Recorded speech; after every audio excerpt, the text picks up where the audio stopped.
Hey y'all, it's me, Rogue Spiritual. You're watching hashtag Verse TV. Like, comment, share, and subscribe. Hashtag Verse TV, week 143. Hello, social media family. Welcome to hashtag Verse TV, week 143. I'm Aaron Mack, here with my good friend, inspirational guide, Rogue Spiritual, M. Shell, aka Rogue Forever, Scully Chronicles, and we'll dig into all of this on All the Tea. We're here on hashtag All the Tea.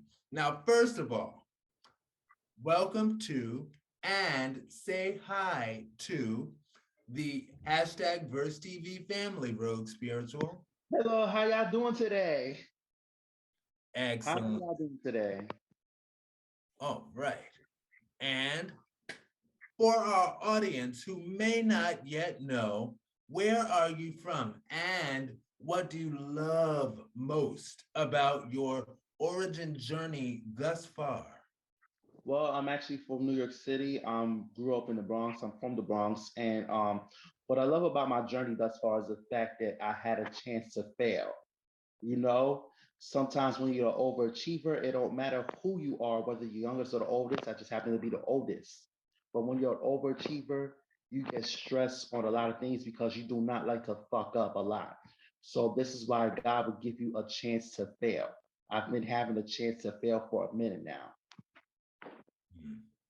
Preach, brother. And I'm also the oldest, so I connect with you there. And yes, you just you have to keep doing your best, you can't give up, and that's a thing. Oh, all right. So, as you just said, you are from the city of New York, the borough of the Bronx. So, of course, you have rhyming skills. Please give our hashtag Verse TV family a quick sip of all the tea on your decision to rhyme seriously, your mixtape, and your overall message you are looking to express All with your right. music. So the I actually started rhyming when I was 10. I actually wrote a poem that talked about the innocence of my block. I was innocent and sheltered back then. The more older I got, the more serious I got, and I actually picked up somebody's rhyme book, and it was actually a criminal. So basically, I changed his rhyme was as I keep my gun and cock. I changed it to as I keep my as I keep my verbal gun and cock, and that's me rhyming innocent. And I actually got older, and I actually took a little more seriously, or whatever the case is.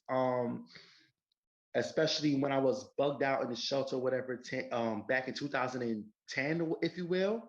Um,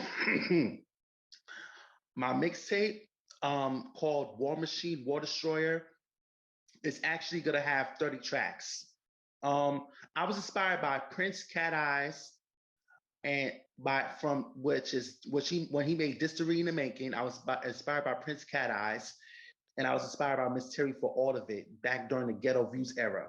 And Prince Cat Eyes and Miss Terry was actually the only two LGBT members who paved the way for urban LGBT members that way.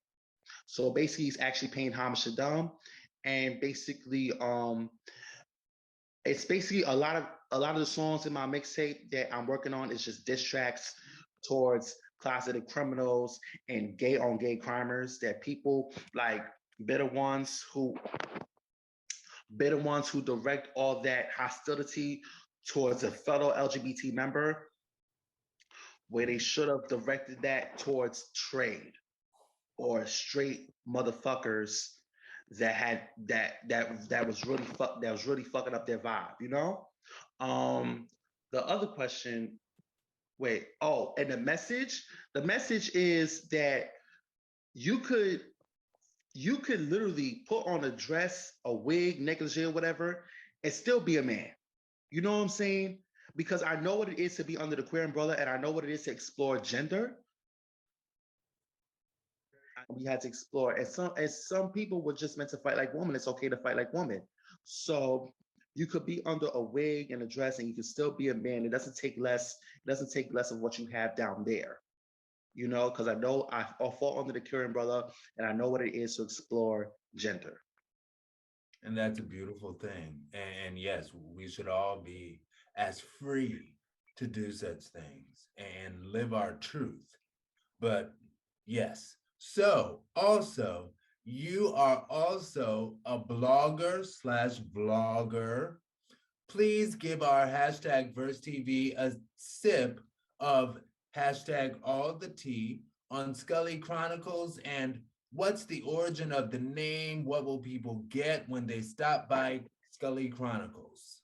Well, Scully Chronicles, I was actually inspired by Tammy Roman because she did Bonnet Chronicles. I used to see, this is when I caught her on Facebook. This is when I was on Facebook faithfully before I became the Phantom on Facebook. Like I said, I was inspired by Tammy Roman, Bonnet Chronicles. I was like, you know what? Let me do my own blog series and do Scully Chronicles. First of all, it started about relationships, which we all experts at that because we all been around somewhere, as we all caught them all like Pokemon. But it elevated to talking about what's going on in the world, the ways of the world. Like basically God opened up Pandora's box, and I talk about what's going on in the industry, what's going on in the world, and this and this and that. Fine, there be some comedics or whatever the case is, but if it ain't love, if it ain't relationships, it's about what's going on in the world. And basically,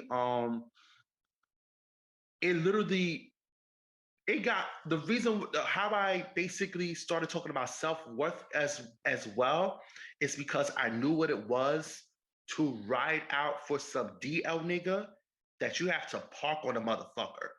I was infatuated. I was like, what the fuck he put in my cigarette? What the fuck was I doing? This and this and that. So basically it started off like when I was on Facebook doing Scully Chronicles, I literally talked about the DL nigga that I was dealing with. And I was like, you know what? Dumb niggas, you never protect the DL nigga. First of all, when you're infatuated, you forget about all the niggas you caught. When you're infatuated, you forget about all the niggas you caught. And basically, I say like, yo, when you catch a DL nigga, use them, charge them everything, make them feed you, make them clothe you, make them give you a place to wash your ass, because we deserve to be celebrated in public. We never protect the DL man. We never have, and we never will. Nothing good came from loving the DL man, as sometimes nothing positive came from loving the DL man. You're talking deep stuff. Now, speaking of deep, in your saying that, quote, your rabbit hole is public, what do you mean with that clever statement of yours? Well, on Instagram, I'm mostly on Instagram. On Facebook, I am the Phantom, so I really don't say much on Facebook. But you can find me on Instagram because I'm very active I'm way more active on Instagram than Facebook. At M Shell Rogue 101. M like Mike, S like Samantha, HELLROGUE